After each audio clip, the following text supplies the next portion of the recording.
Ruptura, entupimento da circulação arterial são algumas das complicações mais graves que eventualmente podem estar associadas à presença desses aneurismas.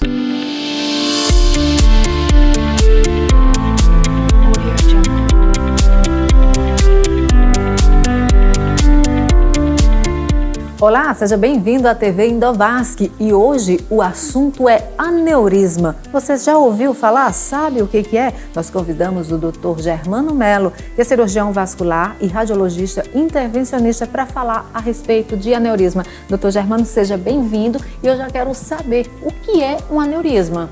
Obrigado, Neta. Aneurisma nada mais é do que uma doença determinada pela dilatação anormal de vasos arteriais que nós apresentamos no corpo. Essa dilatação precisa ser permanente para ser considerada um aneurisma, ou seja, nós temos uma artéria no nosso organismo que ela possa medir 1 centímetro, ela passando a ter medições acima de 1,5 centímetro em algum desses trajetos, em algum desses locais, é o suficiente para a gente considerar isso um aneurisma. E esse aneurisma reconhecidamente pela ideia popular, um temor, por conta exatamente das gravidades ou das complicações que têm associação com a sua existência e podem motivar desdobramentos severos à saúde dos pacientes. O que é que a gente poderia citar, por exemplo? Ruptura, entupimento da circulação arterial são algumas das complicações mais graves que eventualmente podem estar associados à presença desses aneurismas. Certo? Isso causa dor somente através de exame que é diagnosticado? A maioria dos pacientes recebem esse diagnóstico por meio de achados, como a gente eventualmente fala. O paciente está fazendo investigação por outro motivo e descobre que possui um aneurisma de aorta abdominal ou eventualmente um aneurisma de artéria poplítea por outras causas. A maioria dos pacientes tem investigações de outras causas, como vesícula, cálculo renal, às vezes alguma dor na perna, e apresentam durante essa investigação a descoberta desses aneurismas. Essencialmente, esses aneurismas podem ter sintomas quando eles crescem de maneira rápida, quando eles têm entupimento ou quando eles têm contato muito próximo com estruturas vizinhas que podem fazer com que o paciente tenha dor, mas a boa parte dos pacientes que apresentam ou que recebem o diagnóstico de aneurisma, eles o fazem por meio de achados de exame, sem um diagnóstico assim, sem um sintoma específico associado necessariamente àquele tipo de aneurisma que ele pode vir a desenvolver. E o tratamento? Existem inúmeras maneiras de fazer o tratamento dos aneurismas que a gente pode vir a desenvolver nas nossas artérias. A grande maioria, a esmagadora maioria dos aneurismas que são diagnosticados, eles residem ou eles estão localizados na aorta abdominal. Abaixo da saída das artérias dos rins, a aorta entra essencialmente na questão que a gente chama abdominal, é o setor que a gente define como abdominal, e nesse local, nesse sítio, residem a esmagadora maioria dos aneurismas. Esse tipo de aneurisma especificamente, ele tem duas maneiras essenciais de tratamento, a depender do tamanho que ele apresenta e a depender da presença ou não de alguns sintomas específicos, como dor, trombose ou até crescimento rápido ou significativo. Então, assim, essas circunstâncias motivam o paciente a precisar de tratamento.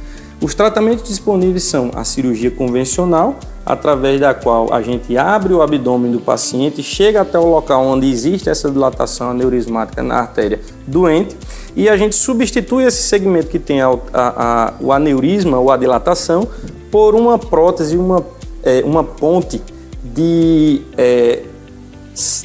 artéria saudável até artéria saudável, ou seja, a gente elimina da circulação aquela parte da artéria que tem o aneurisma.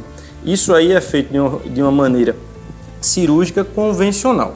Como alternativa a essa cirurgia convencional, hoje em dia nós dispomos do tratamento endovascular do aneurisma de aorta, através de acessos inguinais ou das femorais na região das virilhas, a gente consegue implantar por dentro dos vasos estruturas tubulares que a gente chama de endopróteses, que excluem a circulação aneurismática da circulação do paciente, minimizando assim a ocorrência, ou aliás, acabando assim a chance de o paciente evoluir com a complicação mais grave do aneurisma de aorta abdominal, que é a ruptura. Ele romper em algumas das suas porções, esvaindo sangue para as cavidades que a gente apresenta no corpo. Isso pode agudamente colocar em risco a vida do paciente. E é exatamente para evitar esse risco que as modalidades de tratamento, seja convencional ou endovascular, são utilizadas para essa patologia. Para que o paciente que tem um aneurisma, foi diagnosticado com um aneurisma, não fique preocupado, é um procedimento considerado complexo ou hoje já é uma coisa mais simples de ser resolvida? É um procedimento complexo, é um procedimento que tem assim a agressão da cirurgia ao paciente, seja por alternativa convencional ou endovascular, é um procedimento de grande porte. Claro que o acesso ou a resolução desse procedimento endovascular, através do implante da endoprótese, como a gente acabou de comentar, você consegue minimizar os riscos transoperatórios, os riscos de complicações, de morte, e a gente também consegue diminuir o tempo de internamento desses pacientes. Então, assim, o procedimento endovascular nos permite resolver uma patologia de extrema importância e gravidade de uma maneira muito menos invasiva, fazendo com que o paciente se reabilite e retorne às suas atividades de uma maneira muito mais rápida. Porém, por conta disso, não deixa de ser um procedimento de grande porte. Continua sendo um procedimento de grande porte, agora com soluções cada vez menos invasivas e com cada vez mais segurança. Existe alguma contraindicação, mesmo sendo um procedimento menos invasivo? As contraindicações vão estar relacionadas essencialmente a doenças ou comorbidades que o paciente previamente apresente. Por exemplo, pacientes que têm doença cardíaca ou cardiopulmonar muito severas, que tenham dificuldade de se habilitar ou de se preparar para realizar o procedimento endovascular, que de todos é o menos invasivo, terá ou poderá ter, por conta disso, alguma contraindicação à realização desses procedimentos. Porém, a busca ou o desenvolvimento dessas técnicas minimamente invasivas visa exatamente isso, minimizar a quantidade de pacientes que podem ter contraindicações a esses procedimentos de solução terapêutica, de tratamento, de cirurgia. Então, assim, com o procedimento menos invasivo, menos pacientes passam a ficar fora desse grupo elegível ou passível de tratamento. Somente o cirurgião vascular pode fazer esse procedimento, ou um geral, ou somente o radiologista intervencionista? Quem está apto, vamos imaginar assim? Essencialmente, o paciente, aliás, o profissional que tem treinamento em cirurgia vascular, certo? Ele tem habilitação ou tem, digamos, know-how para poder fazer as soluções dos aneurismas, tanto por meio endovascular quanto por meio convencional. Essencialmente, existe um grupo de profissionais da radiologia intervencionista que se dedicam a realizar procedimentos endovasculares para tratar aneurisma.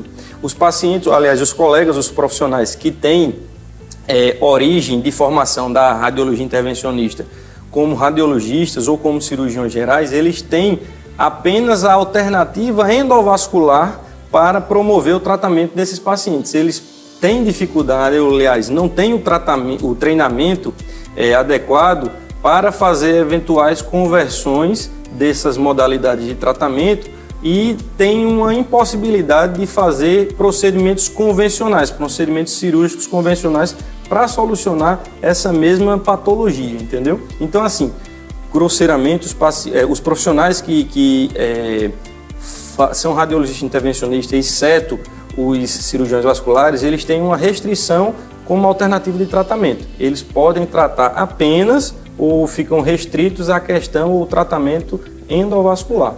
Muito obrigada pelas suas informações, doutor Germano. Acompanhe as redes sociais da Endovasc e fique bem informado sobre os cuidados com a sua circulação. Obrigado.